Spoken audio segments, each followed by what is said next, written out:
Күндүн маанилүү жаңылыктар менен тааныштырып, бүгүн программасы студияда мен Тимур Владислав. Саламатсыздарбы?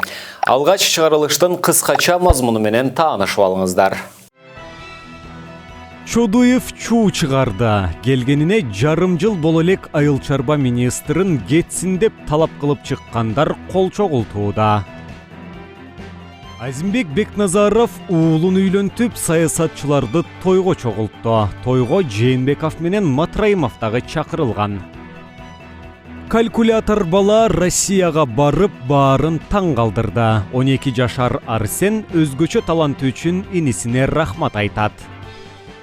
Айыл чарба Тамагаш өнөр жайы жана мелиорация министри Эркинбек Чодуевдин министр болгонуна аз эле убакыт болду. Бирок кыска убакыттын аралыгында анын чуу жараткан иштери чыгып калып жатат. Буга чейин бөлүм башчынын кызматын чоңойтуп Кытайга жөнөтөм деп коомчулуктун сынына кабылган эле. Бүгүн мекеменин мурдагы кызматкерлери Чодуевге нааразы болушуп маалымат жыйын өткөрүштү. Айтымдарында Чодуев иш билги кызматкерлерди иштен айдап, өзүнүн тааныштарын жумушка алып жатыптар. Айыл чарба Тамагаш өнөр жай жана мелиорация министри Эркинбек Чодуев жумушка келген жаңы кызматкерлерди куугунтук алып, мекеменин ичинде интрига жаратып жатат. Бул туурасында аталган министрликтеги жайыт, мал чарба жана балык чарба департаментинин жумуштан бошотулган директору Бакыт Мамытканов билдирди. Айтымында ал бул кызматка 3 ай мурун дайындалып келген. Учурда жигердүү иштеп жатканына карабастан, аны министр Эркинбек Чодуев өз калоосу менен кетти деген шылтоо менен жумуштан бошотуп койгон. Мага 2 жолу предложение болгонда, сиз бул кишиге бирткеден тыйын карматып койсоңуз, бул ошону эле күтүп атат деп. Давлениялар көп эле болду, тааныштар чалышты, даже водители айттырыптыр, азыр берип койбосо, бул иши мен жумушка киргенден 1 айдан кийин силерге жаңы келген киши бул отметка дегенди түшүнбөй атат, мындай берип койбосо азыр иштен кетет деген предложение болуптур. Мен айттым, мен эл үчүн иштеген келгем бул жерге. Ушундай эле кырдаалга аталган департаментинин жетекчисинин орун басары Раманбек Мамашев дагы туш болгон. Ал балык чарба тармагында иштегенине карабастан, ага картошка боюнча сөгүш жарыяланган. Арыз жазган эмесмин, булар кандайдыр бир заң министр бир эме жазып бериптир. Выговор былтыр картошка үчүн берген мага. Биз кайра документин бергем. 6 айдан кийин алыш керек болчу, аны алган жок. Выговорду мага картошка үчүн бербеш керек болчу. Мен балык чарбасын тейлем, экөөнүн айырмасы 2 башка. Андан тышкары балык чарбасында көп эле жумуштар жүрдү. Четинен айтып кетсек, инвентаризация жүргүздүк Кыргызстан боюнча. Бакыт Мамытканов Эркинбек Чодуевди теледебатка чакырды. Пикиринде министр мырзанын айыл чарбасы боюнча таптакыр түшүнүгү жок. Ал айыл чарба жаатында өнүктүрүүнүн ордуна ички интриганы күчөтүп жатат. Бул кишинин учурунда бизде сельское хозяйстводо өнүгүү болбойт. Мен болбосом ушул жекте эме мындай эрки жеткен любой ушул жектин иш эме жумушчуларынан сурасаңыздар деле эми просто баягы коркот экен, сразу эле иштен кетип калат депчи.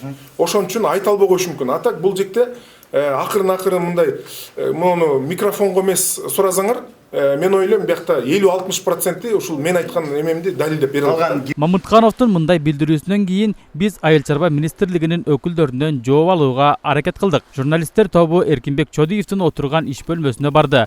Ал арада министрдин кеңешчиси министрди парламенттин агрардык саясат боюнча комитетинин жыйынында катышып жатат деген жооп алдык.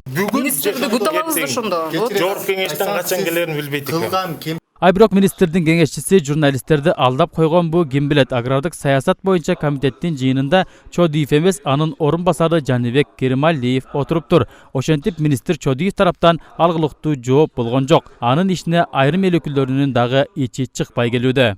Азыркы убакытта акыркы 2 айда бул экинчи кишинин арыз мунун мен угуп атам. Буга чейин дагы бир мырзабыз мага кайрылып, ушул айыл чарба министринде ушундай кадр маселеси, кадр саясаты ушундай болуп атат, күчкө салып мени кетирди деп, мен кол коюп бердим арызга деп айтканда.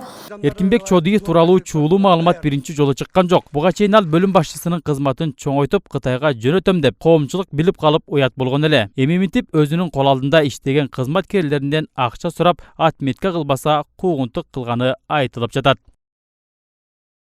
Премьер-министр Абылгазиев өкмөттүн аппарат жетекчисинин орунбасары Бакыт Калмуратовду кызматтан четтетти. Бир катар жалпыга маалымдоо каражаттары Бакыт Калмуратов менен Финполдун жетекчисинин орунбасары Эмил Жамгырчиев аткезчилик жол менен келген канаттуулардын эти боюнча кылмыш ишин козгобоо үчүн бишкектик ишкер Эмир Эмилкановдон ири суммадагы акча талап кылгандыгын жазган. Аталган эки атка минер ишкерге жардам берүү тууралуу убада менен $50.000 алышы мүмкүн экендиги кабарланды. Бул боюнча азырынча Фин полиция комментарий берелек. Бакыт Калмуратов 2008-2017 жылга чейин соцфонддо ар кандай кызматтарда иштеген. 2017 жылы январь-ноябрь айларында өкмөттүн аппаратында иштеп, биринчи вице-премьер-министрдин кеңешчиси болгон. 2019 жылдын майынан тартып өкмөттүн аппарат жетекчисинин орунбасары болуп иштеп келаткан. Электр станциялары ишканасынын директорунун орунбасары Азамат Жөтуманов каза болду. Бул тууралуу Улуттук энерго холдингдин басма сөз кызматынан билдиришти. Мекеме тараткан маалыматка караганда Жөтуманов 39 жашта болчу. Ал инсульттан улам кечээ 20 октябрда көз жумган. Жөтуманов капиталдык курулуш жана инвестициялык долбоорлоо маселелери боюнча орунбасарлык кызматка ушул жылдын 13 сентябрынан бери иштеп келе жаткан. Эске салсак, март айында аталган ишкананын директору Аскар Эшимбеков дагы көз жумган. Саламаттык сактоо министрлиги ички иликтөө иштерин жүргүзүп, Эшимбековдун өлүмүнүн себебин аныктай албай койгон. Маркумдун ордуна Таалайбек Толубаев дайындалган. Анын артында үй бүлөсү 4 баласы калды.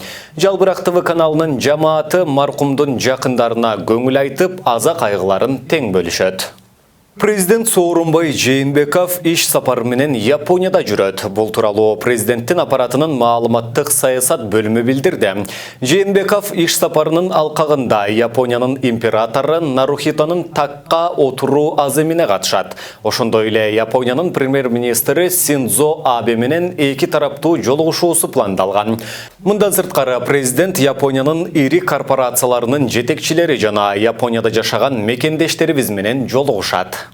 Саясатчы Азимбек Бекназаров уулун үйлөнтүп, тойго саясатчыларды чогултту. Той кечээ 20 октябрда шаардагы Алато ресторанында өткөн. Кенже уулу Токтогул Бекназаров Сайкалаттуу кызга үйлөндү. Жаштарды куттуктап экс-президент Роза Отунбаева баш болгон саясатчылар Өмүрбек Текебаев жана башкалар келишти. Чакырылгандардын арасында Руслан Казакбаев, Өмүрбек Бабанов, Равшан Жээнбеков, Айбек Бузурманкулов, Феликс Кулов, Бөдөш Мамырова, Үсөн Сыдыков, Эмилбек Каптагаев, Темир Сариев, Эльмира Ибраимова бар. Ушул эле тойго Мыктыбек Абдылдаев, Иса Өмүркулов, Ахматбек Гелдибеков, Алтынбек Сулайманов жана Асылбек Жээнбеков менен Искендер Матраимов дагы чакырылган. Бирок алардын келген-келбегени белгисиз. Мадина кафесинин ээси ишкер Хуфур Абдурахманды уурдоого жана өлтүрүүгө шектелген 4 киши номер 1 СИЗОго 2 айга камакка алынышты. Мындай чечимди Свердлов райондук соту чыгарды. Шаардык милиция ишкердин өлүмү боюнча жогорудагы 4 шектүүдөн башка дагы адамдар күбө катары суралып жаткандыгын кабарлап, бирок алардын санын жана кимдер экендигин ачык айткан жок. Ал эми кармалгандардын экөө мурда милицияда иштеп кеткенин, шектүүлөрдүн арасында уюшкан кылмыштуу топтундагы мүчөлөрү бар экендиги айтылууда.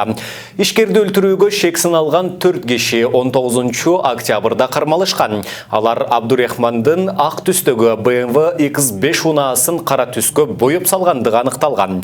Шектүүлөрдүн көрсөтмөсүнүн негизинде анын сөөгү Нарындын Кочкор районундагы автожолдон 150 метр ары жактан табылган.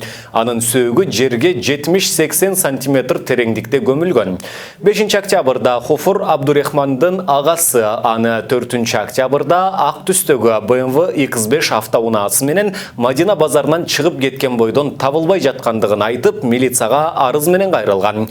Факты боюнча адам уурдоо беренеси менен иш козголуп, издөө башталган. Демалыш күні Ош шаарында оқуған чет өлкөлүк студенттердин массалык мушташы катталды. Мушташтын видеосу интернетке тарады. Анда индиялыктар менен пакистандыктар ортосунда жаңжал чыккандыгы айтылат. Ош шаардык ички иштер башкармалыгы окуяны тастыктап, ушул маселе боюнча бүгүн Ош МУнун медицина факультетинде чогулуш болоорун белгиледи. Азырынча чырга эмне себеп болгону белгисиз. Учурда териштирүү иштери жүрүп жатат. Эске салсак, буга чейин Бишкек шаарында дагы Пакистандан келген студенттер мушташа кетип, 2 студент 2 айга камакка алынган. Алардын мушташы кровать талаштан улам чыккандыгы айтылган. Күн тууда 5-ші класстын окуучусу автобустун дөңгөлөк алдында калган окуядан кийин коомдо айдоочуларга нааразылык күчөп, мэрия алардан жол эрежеси боюнча экзамен алууну туура көргөн. Бул тууралуу бүгүн Бишкек мэриясынан билдиришти. Маалыматка ылайык 9-11 октябрда Бишкектин жүргүнчүлөрдү ташуу автоунаа ишканасында айдоочулар жол эрежесин сактоо жана муниципалдык унааны техникалык жактан тейлей билүү боюнча тест тапшырышкан. Биринчи экзаменде 343 айдоочунун 188 тийиштүү балл ала албай коюшкан. 24 айдоочунун себеби болуп экзаменге катышкан эмес. Өтпөй калгандарга кайра тапшырууга уруксаат берип, бардыгы өтүп кетишкен. Кыргызстандык калькулятор бала атка конгон 12 жашар Арсен Рахымбеков «Удивительные люди» шоусуна катышып, жекшембиде кечинде Россия 1 телеканалынан көрсөтүлдү. Кыргызстандык тесттер 4-5 орундуу сандарды көбөйтүп, жана башка татаал эсептерди заматта чыгарып коюп жатты. Аны менен жарышуу үчүн Россиянын жогорку окуу жайларынын биринде физика, математика жаатында билим алып жаткан 3-чү курстун студенттери чакырылган. Бирок Арсен эсепти чоңдордон биринчи чыгарып, жада калса студенттер тапшырманы көчүрүп жаз электе жыйынтыгын айта салып жатты. Калыстар баш болуп отурган залдагы көрүүчүлөр таң калганын жашырган жок. Рахымбеков Бишкекте чоңойгон, лакап аты калькулятор бала.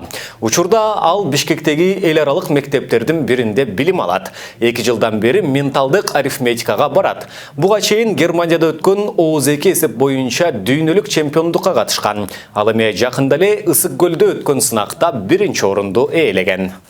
Мына ушуну менен бүгүнкү чыгарылышыбыз соңуна чыгат. Кайрадан эфир аркылуу амандашканча сак саламатта туруңуздар.